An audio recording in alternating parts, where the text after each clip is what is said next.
Hey guys, and welcome to a new Age of Empires 4 patch. Today's the 2nd of March, and today a new patch is dropping right before N4C, the tournament that Neely is organizing with sponsorship from Microsoft, a $100,000 tournament that I will be attending as well. That's going to be happening in Berlin.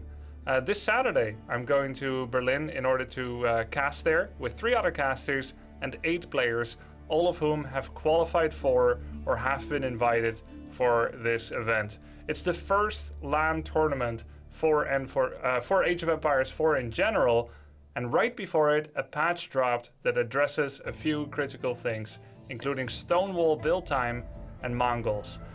We're going to be going through these notes, in addition with a bit of a foreshadowing of what's to come very soon afterwards, maybe this month, maybe next month, with a roadmap and lots of features being announced. First, I'd like to show you the trailer of the event that's going to be coming up so that you know what's going to be happening. Note that I will be going to this event and I'll be there for about a week. I'm going to be casting from there. My stream will be live during this time, but the cast won't be on it. It will be forwarding to the main channel, which is twitch.tv/Neely, Nili _AoE, and that link is also in the description. All right, let me show you the trailer and you'll know what's going on there. By the way, I will be uploading the same content on YouTube as I always have been. We have enough video content to be having daily videos just like before. So on YouTube, you won't really notice it. If you also watch me on Twitch, I won't be live streaming from Saturday for about a week or so, but we can see each other again after that. And you should tune into the tournament. Here's the trailer.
Alright, that's where I'm going to be at. Now let's go over the patch notes together. Patch 11963.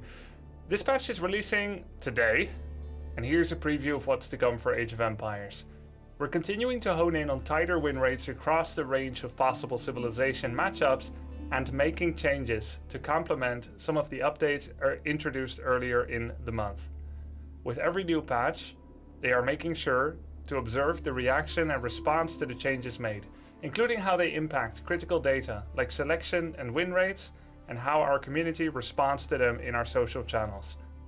What we noticed after our last patch is that the changes made to Siege may have overly impacted the Chinese. As a result, we're making some changes this time around to provide the Chinese new strategic options. Additionally, we're looking to slow down the early game of the Mongols and Delhi Sultanate by tuning starting resources, research bonuses, and more. We believe these changes will increase your arsenal of gameplay choices moving forward. You can find details on these changes and more below. Wonder cost increased from 3,000 per resource to 6,000, and that means food, stone, gold, and wood. Additional increases made to Mongol wonder cost seen below. Wonders are meant to be a rare yet exciting stalemate breaker. We found the current costs are too low in larger multiplayer games, when allies can all tribute a single player. An increased cost solves this issue, but puts wonder victories further out of reach for 1-on-1 and 2-on-2. In a future update, we plan to implement a scaling cost, so it's a valid option regardless of player count. The reason they're implementing this change is because many 4-on-4 players feel like wonders are a cheap cop-out to an otherwise exciting conclusion after considerable build-up of their Sim City. Now you can see that if you look at the forums and the general sentiment among casual players, 4-on-4 players don't like it when it's a rush to a wonder. They like to build up, have an epic battle, and win by elimination, or indeed a later wonder, so that there's more chance to counterplay and to fight. Now of course, 4-on-4 players are not the most timing-based players, just like in 1-on-1. They're not the most ruthless competitors. But that's a fun casual game mode that's very important, I think, to the casual player base, which is the backbone of any game. So whenever it doesn't affect 1-on-1, I very greatly encourage changes to the game that help the 4-on-4 and the casual player base. In this case, it is affecting 1-on-1. On maps like Mountain Pass, French Pass, you can have, especially Mountain Pass, you can have wonders be an important instrument in breaking a stalemate against a trebuchet Stonewall spammer. 3000 was a good price point that made it very rare on almost every map, but made it good on a map like Mountain Pass. And this is a negative change for 1-on-1. However, they are open to making it scale. It doesn't seem like they're ready for this yet. They wanted to rush out a patch before N4C, the tournament that you just saw the trailer of. Just kind of predicting how it should be in the future. I think it would be very healthy if it was 3k for 1-on-1, 4k for 2-on-2, 5k for 3-on-3, and 6k for 4-on-4. And I think that would be a good way to do it. But for now, this is a band-aid change to impact the 4-on-4 scene, positively. And I think that's good. Stonewall build time increased from 8 seconds to 16 seconds per partition of fully built Stonewall. Additional adjustments made to Delhi Sultanate's specific Stonewall build time seen below. Stonewalls are very powerful as they completely stop infantry and cavalry armies. We want the effort level of building walls to match their power level and allow more response time to their construction. Longer build times also make it more difficult for the enemy to immediately re-wall a section that has been destroyed. This is our first step in the direction of allowing more counterplay options to stone walls. Well, I think this is a good change, but I still think there is a problem. Stone walls, when they are built for 0.0001 second by a villager that's next to it, immediately becomes unassailable for said infantry and cavalry and archer armies. They can only be attacked by rams, mangonels, springolds, trebuchets, bombards, culverins. Basically, only siege weaponry can attack walls. And elephants. And that's kind of an issue because stone walls can be made in feudal, but can only really be stopped by rams in feudal. And rams do not fight well, so if someone puts up a stone wall and you have to break through with one or multiple rams, those rams won't do well in the follow-up engagement of the person who's hiding behind the stone walls. And while rams are still an okay solution, it's not fast, and you need to get a blacksmith and siege engineering usually. So I still feel like stone walls in feudal are too difficult to assail. Additionally, if you go mangonel or springold, they're way too slow at killing stone walls. And while bombards are fast, they're an imperial solution to something that comes out in feudal. I still feel like infantry and cavalry and archers should be able to attack stone walls. I don't think it would be a problem if you could attack them. They still have a lot of health and armor, so it would still take ages to burn through them. And if it was a problem, then you could just increase the health of stone walls a bit, if infantry and cavalry can come through too easily. So that's my opinion on it. Overall though, I don't think this is a bad change. I think it's a small band-aid solution of a much larger required solution. Made improvements to a bug where elephant attack animation cooldowns could still be bypassed, resulting in a much higher DPS than intended. We're continuing to monitor feedback surrounding animation cancelling to introduce more fixes in the future. I think that's a good thing.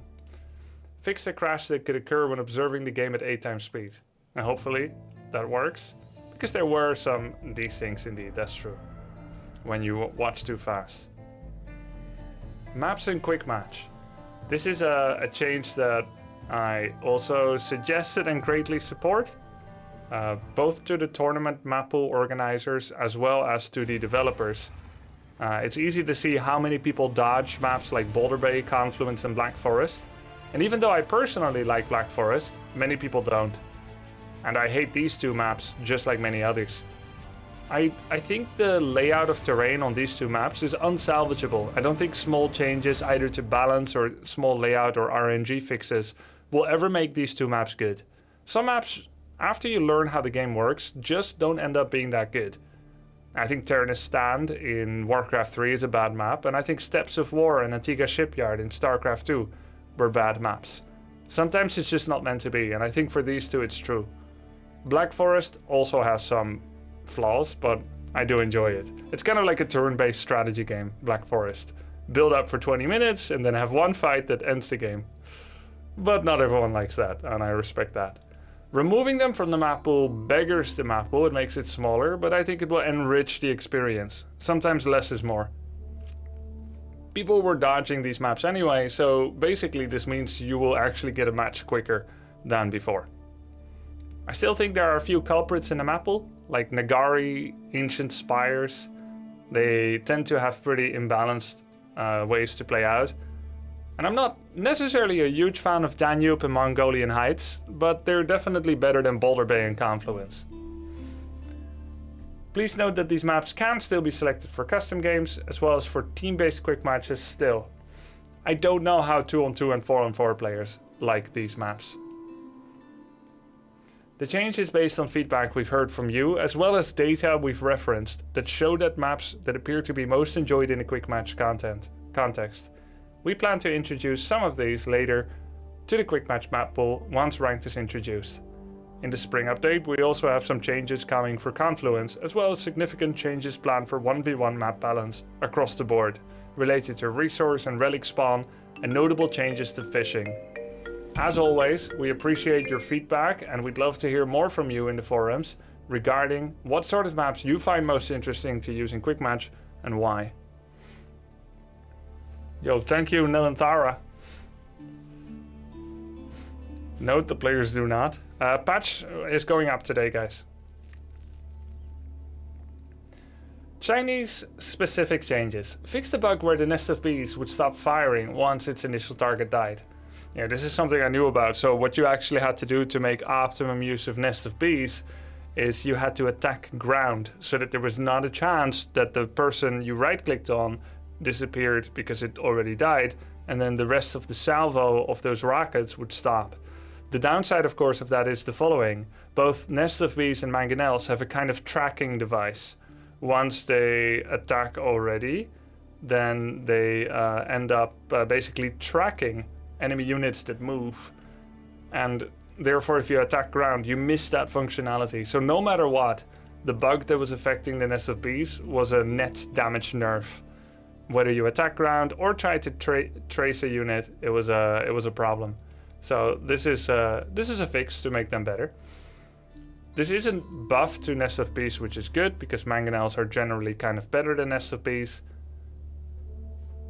But it is also a buff to Siege, which in a way is well, it's good to help the Chinese, which got a little weaker recently. But we're still looking for ways to suggest changes to the devs that make Siege feel less of an ultimate army. But it's true, Civ units should not feel like a liability but an exciting perk. This is a change I'm very excited about, guys. Imperial official and tax changes. We want to encourage more active use of the IO. Taxes were previously too difficult to collect. And by that they mean to empty buildings that have tax money, you would not be emptying nearly all of it. And we've observed that some players would avoid collecting their surplus taxes in general. We want players to be able to deplete their taxes, so that Imperial officials can get right back to supervising. So the tax cooldown is going up from 15 to 20. But you won't be able to drop to destroyed TCs anymore, capital TCs. But now, and there was a bug where they were not triple production speed supervising anymore. It was 2.5 times and it's triple again. So there was an unintended nerf that snuck in the recent patch that also made Chinese weaker, which is kind of a big deal actually. But tax carry capacity is going from 20 to 40 baseline. In the Imperial Academy that has a 50/125 upgrade, it's going to double that from 40 to 80. And this is huge. So before the patch, at the high level, this was used, the 20 gold pickups was used to basically age up so that you could focus on wood and food in your dark ages. And you would either get a bit of gold from the gold mining camp or none at all. And now you can do that in trips of 40. So you'll have more supervision, less micro, and the ability to make a long trip to another drop-off point more worth it. And now if you get the upgrade, now we weren't really getting this upgrade. The Imperial Academy does two things. It enables this upgrade, which generally you weren't getting except maybe on Black Forest. On every other map you were not getting this upgrade at high level. And I know there's going to be people that are going to be in the YouTube comments that are like, no, I was getting it, it was great. Probably it is actually not great. The initial investment for the slow gains and the relatively low villager equivalent of IOs producing gold in this fashion, plus the fact that you'll exhaust the amount of gold that you have in drop-off points eventually, meant it was really not worth it losing opportunity cost of those resources earlier on, because you also have to defend yourself from aggression, which is very prevalent at high level, and you want to apply aggression. But now that it's 40 baseline, that means like the upgrade has been embedded basically, and you can upgrade it to 80. Now that's interesting. It is not unusual to see 500 to 5,000 gold in drop-off point in barracks, whatever, in blacksmith. Well, at least a few hundred in a blacksmith that you're not picking up because it would take too many trips. And dropping 80... dropping 80 gold is really nice. And I think it may make the upgrade worth it. It's worth experimenting with. And what the Imperial Academy also does is it is increasing the tax generation in influence connected buildings around it. And that means that if you place it well, you could get a lot of extra surplus there that nonetheless you were not really using much beyond the early game. And now I think it's going to be worth it to have an IO basically collecting tax on cooldown. Or to do targeted trips of 80 gold collection and then back to work. 80 gold is legit. If you bring back 80 gold, that's worth 2 villagers mining gold for a minute. If that takes you only 15 seconds, picking up and then bringing back, you've essentially done 8 villagers of work in that 15 seconds with a bit of micro. Obviously, you're not actually able to extrapolate that and multiply it to the full 8 villagers for a full minute, because you won't have that many efficient 15-second trips. But then again, with some builds, maybe you almost can. And if you can make one Imperial official worth 6 villagers worth of gold mining, that's really, really good. Will you always be able to reach 6 or 8 villagers equivalent? I'm not sure about that. But even if you're reaching 4 to 6, that's pretty damn legit. And yeah, this will be the patch that will be used for the... No, it's max 80 shadow, not 40 plus 80. So this will be the patch used for the tournament. So they'll be using this. How much tax do you get per unit that you build? I'm not sure, I think it differs. You also get like 40 or something, or 50 for an upgrade, like at the lumber camp or the mill. I think there's going to be a lot of opportunity to be creative and relearning how to do build orders with Chinese. I think it's sick. Now it tax drop-off location for the Imperial official as well, which is sick. Now, before you could only drop at town centers, so where you place this will matter even more as it becomes a drop-off point. That's just much less seconds spent traveling. I imagine you're generally going to try to connect this to your blacksmith, some unit production, your gold mining camp, stone mining camp, lumber camp, anything that it can touch with the corners of its influence. This is really, really cool. And yeah. Exactly, archery, barracks, stables around the Imperial Academy can get a lot of gold. This is strong. Will there be enough time for players to learn the changes? Great question. The players knew about most of these changes some days ago, even though they haven't been able to practice with it. At least they were able to think about it, because there is a private feedback channel with the devs for top level players. So yeah, not as much time as would be ideal, but they're gonna be expected to you know, to prepare from today onwards, basically. And what's more is that Neely is providing practice PCs for every player at the event from this Saturday onwards. So all players have one match per day in a kind of Swiss round robin type of group stage. And they're playing 5 matches in a group stage of 8 players. And every day they're gonna have full round the clock access, basically in the daytime until deep in the night, to practice PCs. So they'll be able to practice even during the event, which I think is gonna increase match quality a lot. The Delhi Sultanate Infantry. Stonewall gate build time increased from 30 to 60. To be honest, I don't understand this one. I don't think they explain it. I heard about this before, I asked about it. I don't have an answer about it yet. I don't know why only the Delhi Sultanate Infantry Stonewall gate build time has been increased from 30 to 60. But I heard one rumor that Delhi is able to use Stonewall gates to build them on damaged Stonewall partitions in order to protect damage to walls, something like that. But I don't know if that's true. And I personally don't know anything about why this would be relevant. Why this needed to be done. I don't know. I didn't think this was an issue, but let's just breeze past it. Starting would reduce from 250 to 200. So you should know that Delhi and Mongols are the 2 highest win rate civs right now. Best in one-on-one on a multitude of maps and in general. They're well picked and they're well represented in win rate. So as a nerf, this will hit the spot. Is it the right one? I'm not sure about that. So before you could go house, lumber camp, mosque, and then mining camp and mill. You could have it all basically, pretty easily. With just 50 mining, you could have it all. And now you're gonna need to do 100 mining to have it all, or you're gonna have to skip one. So no mill, instead relying on sheep for a while, which means delayed wheelbarrow. Or you're gonna have to gather more wood, which may set back your age up timing a bit. It's not gonna hurt the civ too much, but it will be relevant. And I think it will be especially relevant in where you need to get wood out as quickly as possible, which is, for example, Delhi versus French, which is already one of Delhi's harder matchups right now. Delhi has a good win rate, and their worst 2, I believe, are Mongols and French. French because of night rush and the ability to field a large army quickly to contest their sacred sites. And I think that's where this will hurt Delhi the most.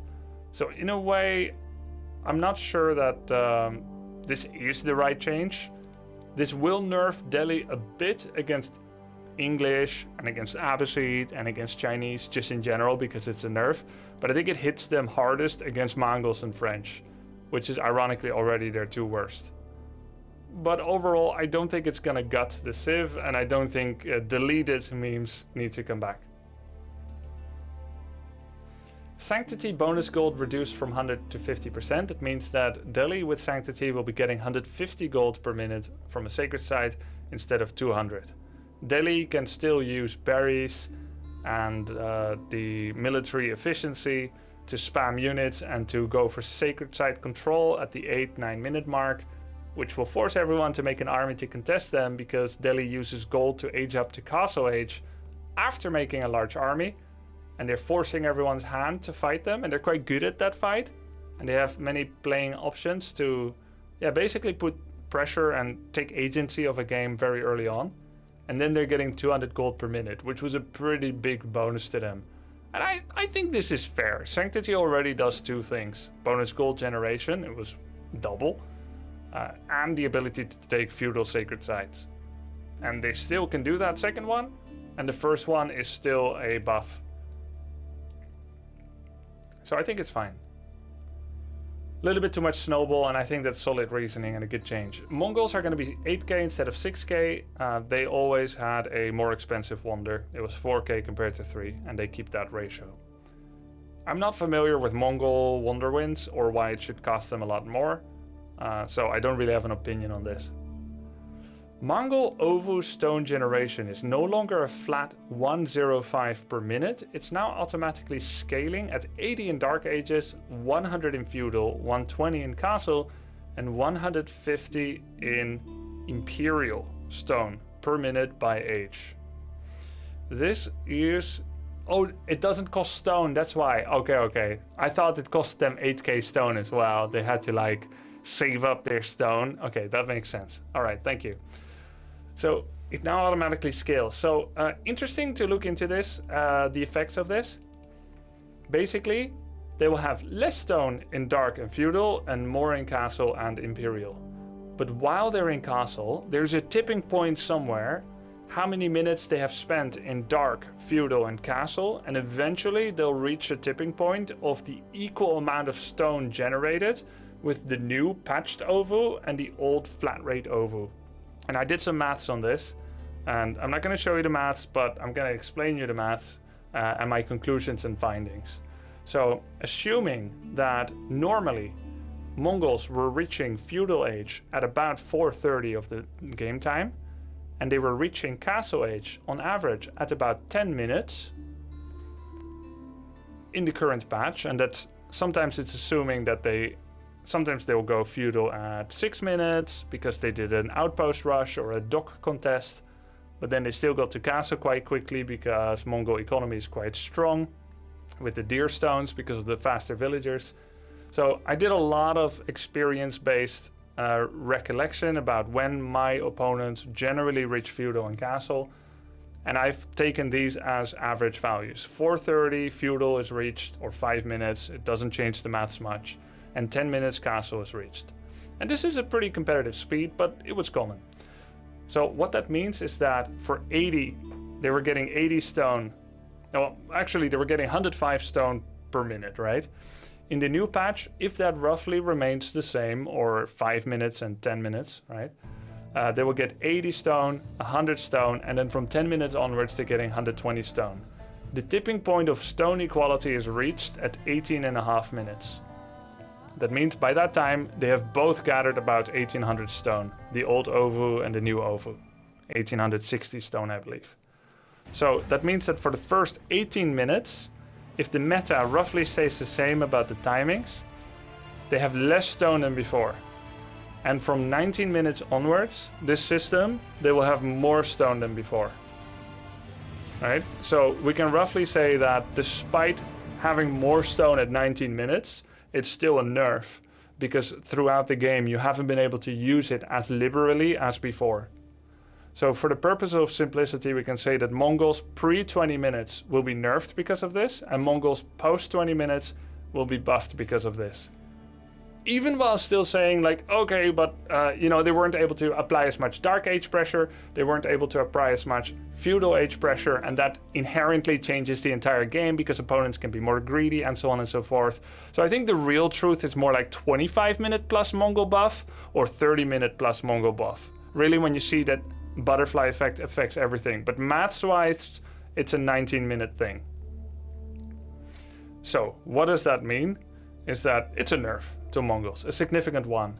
It is an Imperial buff, especially in Imperial. Mongols will be getting more stone, they'll be able to make more knights or bombards with that, or more cannon emplacement outposts. But overall, I would say in how they affect the game and change the outcome of every early engagement, this is a nerf.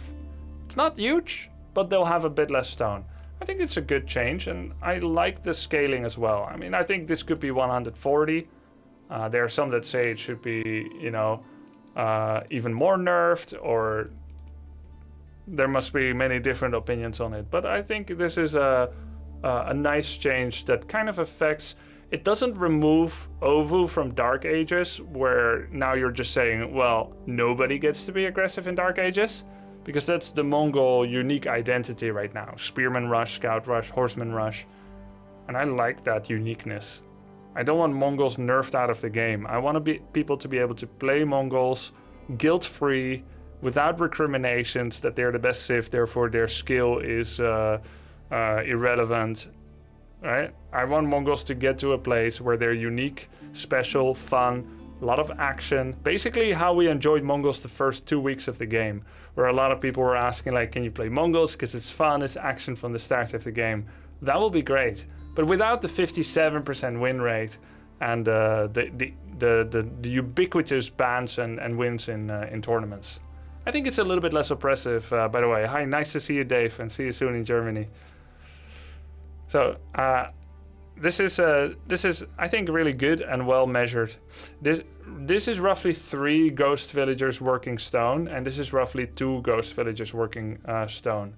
Mongols generally have 1 villager less because they have to move their town center to a good location, so they'll have roughly a villager advantage over other civs, and that's not as out of control as 2 villager advantage. And then it goes back to 1 extra at feudal and then half an extra at castle. I think it's pretty legit. Then damage of Castle Age Khan dropped from 12 to 8. I think that's a great nerf. It's good. That's a pretty big percentage drop in their damage. I still think it's too good. The Castle Age Khan, he still has 7 range. He's still faster than anything you can field against him to kill him. It's still entirely up to the Mongol to make a mistake. They don't lose that Khan if they're playing well. And while people are losing their Khan repeatedly, it's because they're not playing well enough.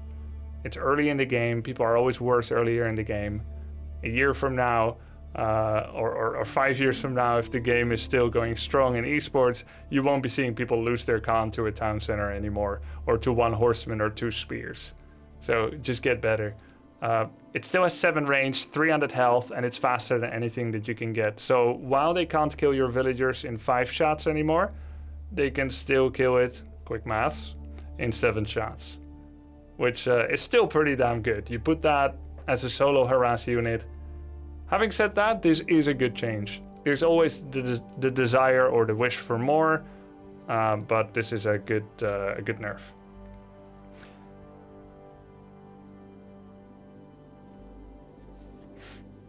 Shinuba says, Mongols got an indirect buff by nerfing everybody else's walls. Yeah, that's kind of true. Slower stone walls, mostly rams, right? Anyone's rams and Mongols in general got a bit of a buff into stone walls. But it does not help non-ram armies at all, because 1 partition of stone wall barely built will still be a complete block. And then the YAM network, it gives a lingering movement speed bonus to anyone that touches an outpost or the deer stones, which is the standard landmark that gives YAM network. Instead of lingering for 20 seconds, it will linger for 10. So this leaves the economy of Mongols practically unaffected, and it leaves the defense of the Mongols unaffected, but it does affect how cavalry and archers can leave the vicinity of one of these YAM network yielding buildings and how long they have that bonus movement speed. I still think 10 seconds is too much. I don't think there should be a lingering aura. I think you should have movement speed within the range of deer stones and outposts, and no movement speed outside of it. Having said that, even though there is the desire for more, and I think Mongols will still be quite strong, this is still a good change. I think it should be better, but it is still good. So there's what you would want, and then there's like objectively looking at what this is, and it's good. YAM movement benefits offered too great of a lingering bonus, which allowed for Mongol players to set up raids and retreat too easily for little wood commitment. Enemies of Mongols should find it a little bit less punishing for retreating if caught near a YAM boosted area. We'll have more to share with you regarding our spring update lineup and its upcoming public update preview, or PUP, very soon. In the meantime, our balance team wanted to share some major changes they have brewing for the Abbasid dynasty, Chinese and Holy Roman Empire. So this is not going to be in the patch, but in a future patch. Yes, N4C will be on the above, Dr. Dabston. Abbasid dynasty. The unique units of a civilization should stand out among its production roster and be especially exciting to build. While camels can be useful in some situations, they feel too limited in where they shine. To help camels pop, we're making them less specialized at fighting a single class of units and more useful across the board. The goal is not to make exclusively camel armies. Well, speak for yourself, that is my goal. Amruk! But for it to be more effective to mix a few into your composition. Also, every wing at the House of Wisdom should be strategically viable choice in every age.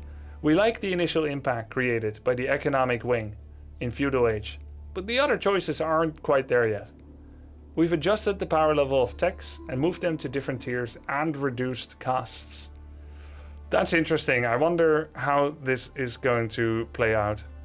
Will military wing ever be a viable feudal basically landmark? Right now it gives +1 armor to infantry, not to other camels, just to infantry. So that's already kind of a smart change of stimulating some camels, but not a lot. It's by having them give bonuses to other units. But 1 armor isn't good enough. First of all, you can simply get a blacksmith upgrade. That's also 1 armor. So the only reason that you would really want a camel currently with military wing in feudal, it's really for archer battles. It's not good enough for spears because spears do 9 damage and 3.5 times as much to horses. And that 1 armor may be relevant for 9 damage in a spear versus a spear battle. 1 armor against 9 makes it 8. Another upgrade makes it 7. That's pretty good, percentually. But if a spearman does 3.5 times damage to a horse, I don't know, like 27 or something, or what is it, 30 plus, then 1 armor doesn't matter. In men-at-arms battles, men-at-arms deal 12, 13 or 14 damage. It's also a relatively small percentage difference. And I've done testing that in Castle Age men-at-arms battles, you need to have 26 men-at-arms against 22, with the 22 being buffed by a camel support camel, for those 22 to beat the 26. Lower the numbers, like 20 versus 24, and the 24 actually beat the 20 men-at-arms that are backed by 1 camel archer with that aura. So for men-at-arms battles, it doesn't seem relevant to really invest in 1 camel archer giving armor. It's really for archers where it shines. Archers deal 5, 6, 7, 8, 9 damage, and that's where it matters the most. They do have bonus damage to spears, but in general, archer battles are where you would want them the most. So it was a bit too niche to give up fresh foodstuffs. So I'm curious to see what they're going to be changing with this. I like the potential extra flexibility of going for another landmark before the economy one, if it's valid. Chinese. The Chinese dynasty system offers a unique and fun way to advance the civilization. There are some frustrating parts we'd like to adjust while increasing the overall relevancy of its various unlocks. The special units and buildings unlocked by the dynasty will always be buildable from now on, once they're unlocked. That means if you go from Song dynasty, the economic one, to Yuan or Ming, you can still build villages while you're in the later landmarks, in the later dynasties. If you only build 1 village instead of the maximum 3 allotted, you can still build the others. And in current patch, that's not possible. So that's a good buff for Chinese. In addition, we've moved all of the dynasty buildings up 1 age, so they become available at the phase in the game when they're most needed. So that would mean villages in Tang Dynasty. Basically from the start of the game you can make villages. And then you also have the granaries able to come out in Song Dynasty in Feudal. That's pretty sick. And then pagodas in Castle Age, which is where you can start picking up relics. So instead of collecting relics and bringing them to monasteries, and then somewhere in late Ming Dynasty, 40 minutes in the game, do you eventually move them 20 minutes later to a pagoda. Now you can immediately put them in a pagoda instead of in a monastery. You still have to go to the Yuan Dynasty, of course. You're not going there immediately. So you'll still have a bit of a bridge between, but you don't have to go H4 anymore. That's the difference. So that is obviously undeniably powerful. They are probably going to have to nerf pagodas, I agree with that. And in general, this change is a huge buff to the Chinese. Don't forget that part of Chinese's weakness in the current patch is that they accidentally had a 2.5 times supervision bonus instead of 3 times when it comes to production speed. Sometimes these ninja bugs have an effect and no one's talking about it. But people are talking about Chuganu and they're talking about, economy and other races being OP. But actually it was just like this sneaky little bug that snuck in and now it's been fixed. but now Chinese are getting like a host of other buffs. And I suspect that when this goes through, Chinese are going to be really strong. I agree with you guys. They have said they're nerfing Castle Age Pagoda. And they have confirmed that, okay. Well, that's good. And while Castle Age Pagoda is strong, I don't think it's going to be too strong.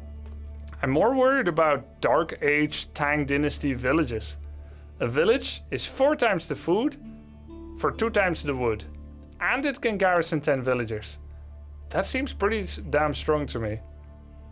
And granaries in Song is very strong as well. I do think it's fun though. All of this, it's fun. Because you don't get to use many of this normally, and now you will. And it is true, it is relevant. So I think it's important to focus on the fact that I think this will be too strong, but it's also very fun. So I do think we should do it. But then if it's too strong, it can be nerfed a bit. So I think it's gonna work out okay, especially with time. Holy Roman Empire. They said the IO nerf is likely to return in the spring update to compensate for the China buffs. Okay. Oh yeah, so they want to 2.5 it again. That's probably fair, by the way. I think 3 times is crazy. 3 times horseman production, 3 times spear, 3 times archer. I think it's a bit too good. It makes me remember the fact that StarCraft 2 has a problem in design with Protoss. Protoss is the weakest race in StarCraft 2, but it is also the most represented at Grandmaster. At the highest level, it's the weakest because the ceiling is lower and they win the least.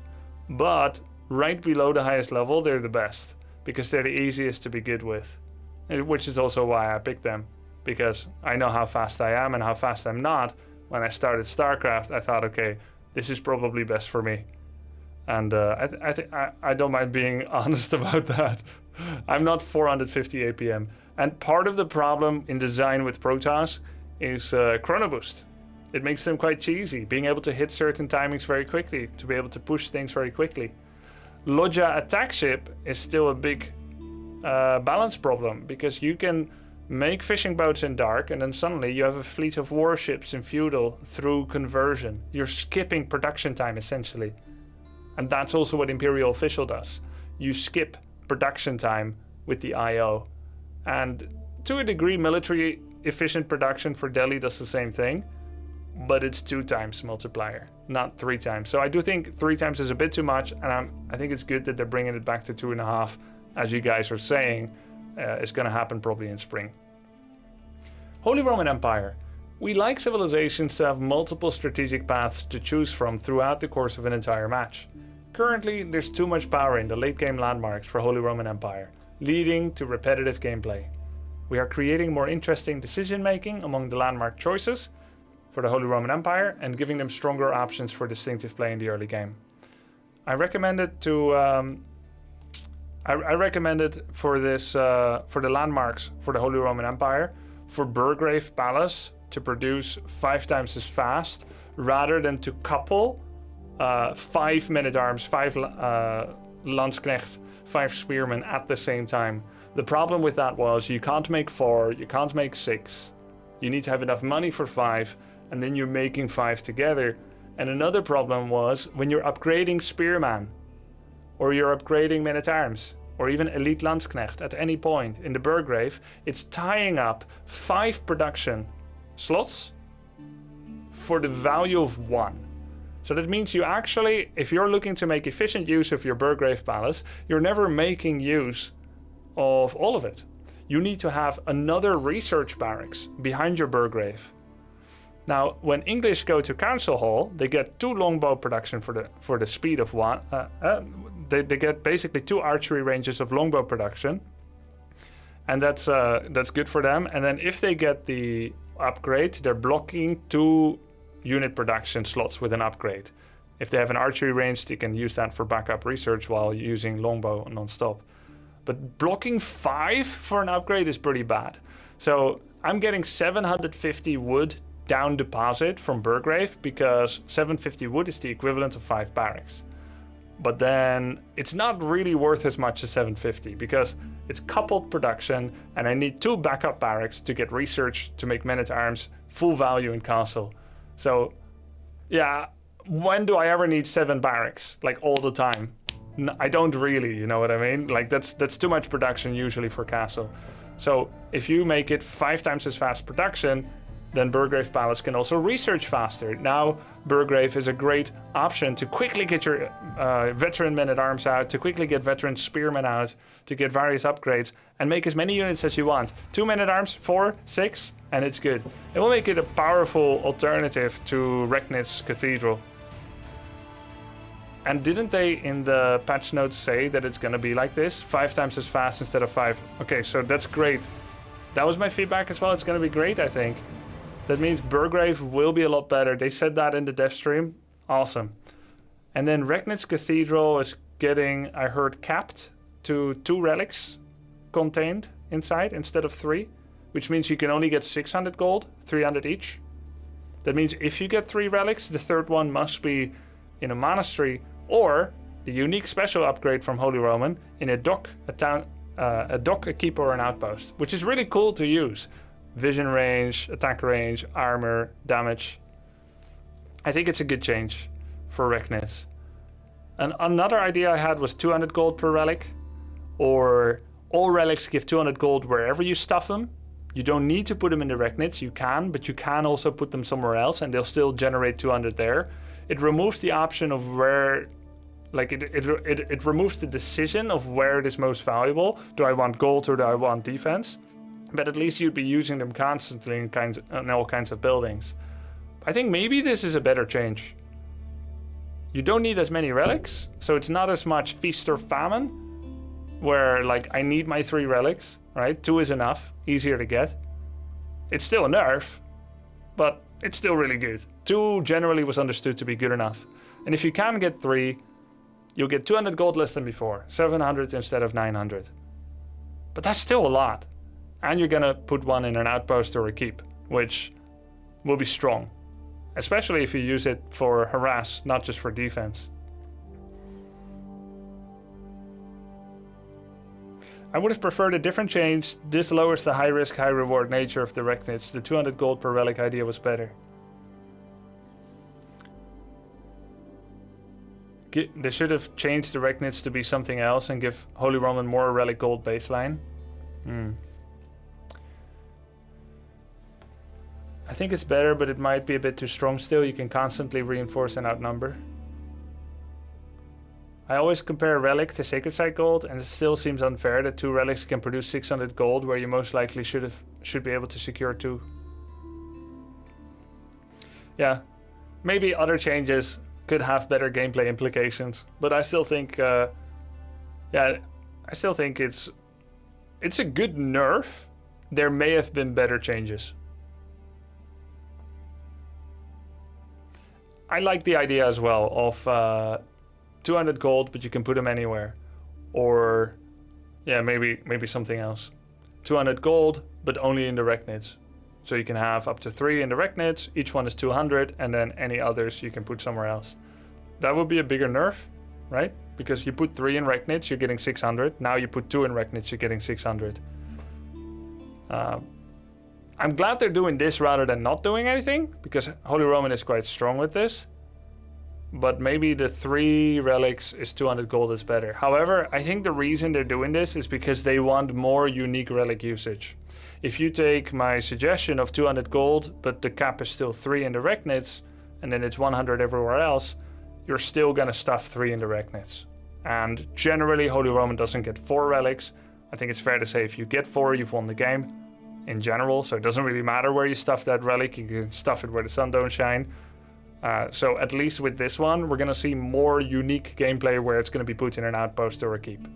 It could have also been 200 gold in the relic, in the Recknitz, but still capped at 2. Now you're getting 200, 400, 500, 600, 700 if you get 5 relics. Maybe that's too big of a nerf, maybe not. But let's move on from the maths and say implications. With Burgrave working like this, you're gonna probably have situations where Recknitz is not the right call. If you go feudal double town center Holy Roman and you're denied relics, or where you're being walled off from relics, or where you had a bad early Dark Age or feudal game and you know you can't make it to castle quickly enough, or the relics spawn in too bad of positions, or for any reason. Yes, I am Dutch, Zion. For any reason, if you can't get the relics, you can elect to go with Burgrave Palace and launch a more scary offensive than in current Burgrave Palace. So, I think that's interesting. And that's it. The list is still subject to change and should not be considered a comprehensive list of all the known issues we're tracking in terms of everything. The above is to inform you of the team's current priorities, which will change as other issues arise or take precedence. And that's it. I think it's a great set of patch notes. I think it's in tune with what the community feels and needs. Removing some not so good maps, some bug fix, some fix, Stonewall nerf. I think more can be done in general, and it will be. But I understand this patch is a bit of a rush out to try and make also the N4C tournament that's coming up, the first LAN tournament for AoE4 hype, more competitive. Not just the Mongol and the Delhi party, but yeah, make other civs have a bit more chance and to create more racial diversity. Super interesting. Good patch, great patch. Another one that really hits the right notes. Again, we always still want more. There is more coming. We wish they were faster, but they're not the slowest either. A patch every month. So I'm going to be casting that tournament this Saturday onwards. I invite you all to tune in. I always make sure to make my commentary very accessible to new players. So if you don't know the game well yet, you want to enjoy, you're going to be both entertained and educated. We'll take good care of you from Saturday onwards. For more than a week, the tournament is going to be running nearly every day.